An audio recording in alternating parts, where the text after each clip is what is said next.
Hello humans, Mama Fujoshi here. Zokolov wanted me to offer my take as an artist and a trap connoisseur on the stylization and artistic development of Shad's works, and how it may have improved and may need to improve today. So I went ahead and picked about 3 old works and 3 new works of his, as to sort of use them as a sort of reference and a way to compare his evolution of his designs from the very beginning and refinement of his technique all the way up until now. So without further ado, let's get into it, humans. So from going back on some of his old archives, it seems to me Shad was a lot like a lot of novice artists, and experimenting with various styles and genres, from more gothic aesthetics with Metalocalypse and even more Guro type works with some of his messy sketches of skulls and demons, to more refined works with single gothic illustrations and experimental arrow-like works. And I won't show some of those here. The heavily influenced works by Masamune's Ghost in the Shell with the bodies and dismemberment sort of android-like parts. Old works like this one, where he utilized watercolor and balanced shading of the room,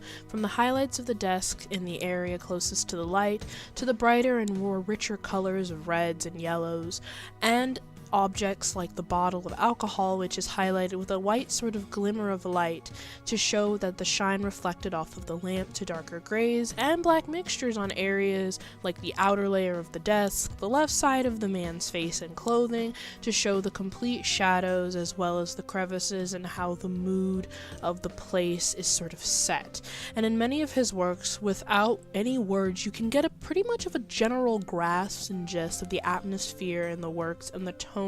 of the piece. And it's sort of like that detective setting where he is stressed out, chain smoking as a hardworking man evaluating various documents spread about the area. And while the anatomy is more than a bit lacking as far as the arm and shoulders and posterior proportions, the general work makes up for it with his excellent use of foreshortening and shading in many areas of this piece. And while he did apply the generic implanted boobs and standard hentai shine to his works, like with his Totally Spies work in 2012, and for those who don't know what a hentai shine is, it's more of a highlight that many hentai artists, even myself,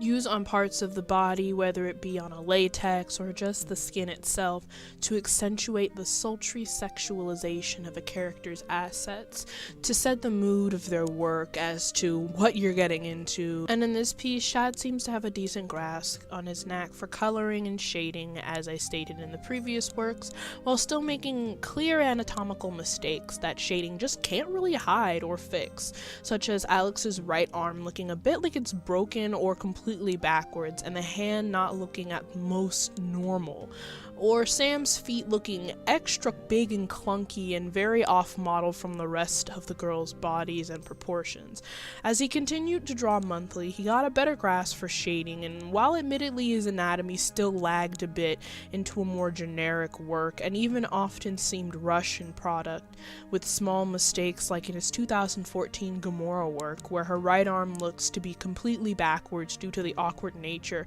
in which he drew her arm, and the shading can't really hide that, and if anything sort of makes it stand out even worse than it probably would have without the sort of harsh lighting and shading. Those anatomical mistakes like that still worked enough just because he did have a very good grasp for shading overall, and it made up for it with his lighting and the foreshortening that he used on the rest of her body. But his progress seemed to continue when he had grasp for bodies, particularly more toned bodies. And then you see a significant hike in his style in 2006 when his art got a bit more harsher and more hardline works to look like the anatomy did start to take the edge of a more hyper-realistic look, with more of his updated Ravens and Hermione works relating to those of the actresses and the characters that they looked like, while still maintaining that sort of semi-realism look. And it improved drastically,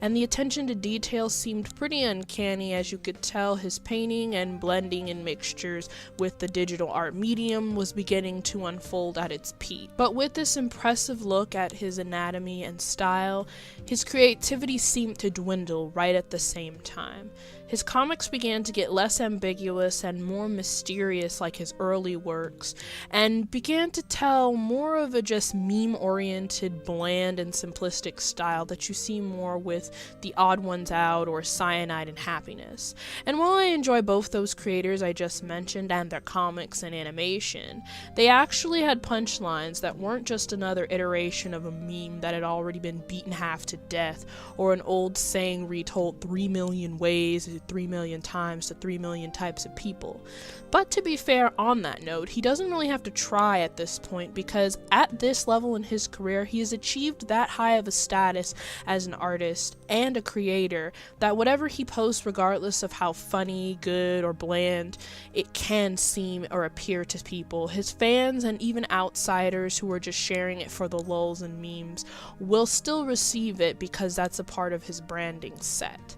However, in 2017 and 2018, as it rolls through and we're heading into 2019, I noticed more of a drastic shift in a rush component to his works. A lot of the faces and body parts are more rounded out and simplistically shaped to that of a children's cartoon, more so akin to appeal to an audience like Steven Universe, or even the sort of very simplistic notions of old abstract circle and square cartoons you saw from the early 50s. And this isn't limited to just his simple slapstick works or his one-shot comics that don't even have a complete face or hair and body with them. This applies to more of his well-developed and sort of serious pinup works where the anatomy looks apparently stunted and severely off-model, and it looks extremely like a mixture of chibi works versus what the body would typically look like. For example, having characters such as Raven with very stunted and chibi-esque bodies,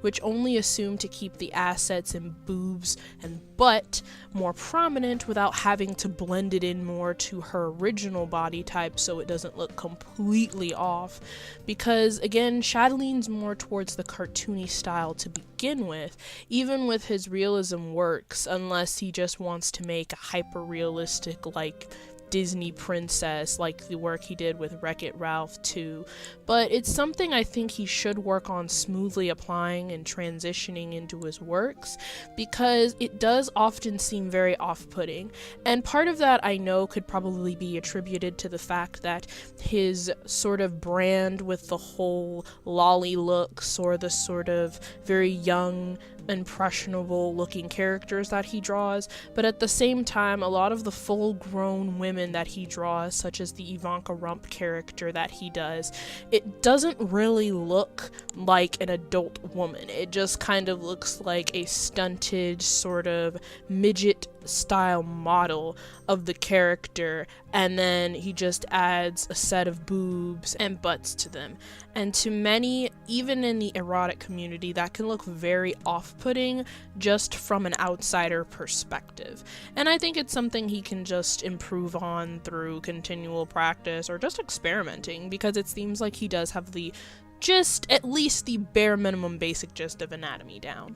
Now, as far as my personal opinions on his works as a whole, most of what Shad draws to me is indeed a hit or miss, in a sort of homage to his latest work, in which some of his comics and meme works can be pretty funny and clever to me, but I think as far as where he really draws things that are more so in my subset and my subgenre, such as traps, it doesn't really do it for me, and it kind of seems like he misses the point of drawing traps, as they seem to be more of just a meme commodity because that's what he's known for,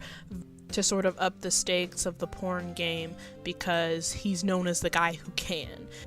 instead of really accentuating himself with the femininity and the sort of balance of traps and how they do look convincing like women from head to toe, which in conjoint with his style outside of the infamous Pizza Thought fan art from that one streamer who likes to cross-dress and cosplay, and the sort of She-Ra's Ben Tennyson work, it isn't really a good sense of the sort of cub culture and the art and the visual representation, and it kind of treats it as a ironic form form of hit or miss, with some of the hardest misses that I've seen from me. But that's just what I think, in my personal opinion, as somebody who's been drawing traps for about 8 to 10 years of my life, and really involved in that sort of mindset, subculture, and whole visual representation in fiction. But that's not to say that traps don't come in all shapes, sizes, and body types, and I think he should reach outside of his comfort zone more with works that he's done,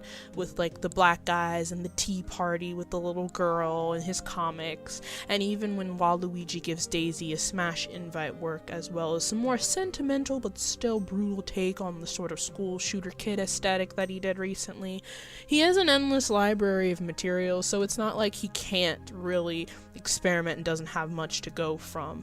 his past. He can always go back, one-up himself, so it's not like he ever runs out of material. And I don't think as far as relevancy for his artistic skills will fade that much if he keeps on his toes and knows how to market himself, because he does have that whole library that's going forth. And if he can stay in a balance of his meme and shock value art versus creating content that has a little bit of sort of meaning and sentimentality to it, I think he'll be fine. But with that being said, guys, that's pretty much all I have to say on the topic, and I hope some of what I said made sense. So I do want to thank you all for listening to my little take, and I do hope that I did make some sort of an impact as far as observation. You see a lot of videos as far as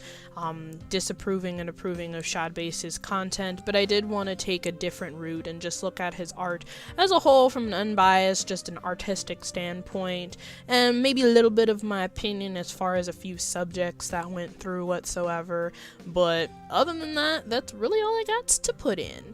And I just want to give a special thanks to you guys for listening to me, and a special uber thanks to Zokolov for giving me this opportunity to collab with him and discuss these sort of topics. Peace, love, and stay groovin', humans. Bye!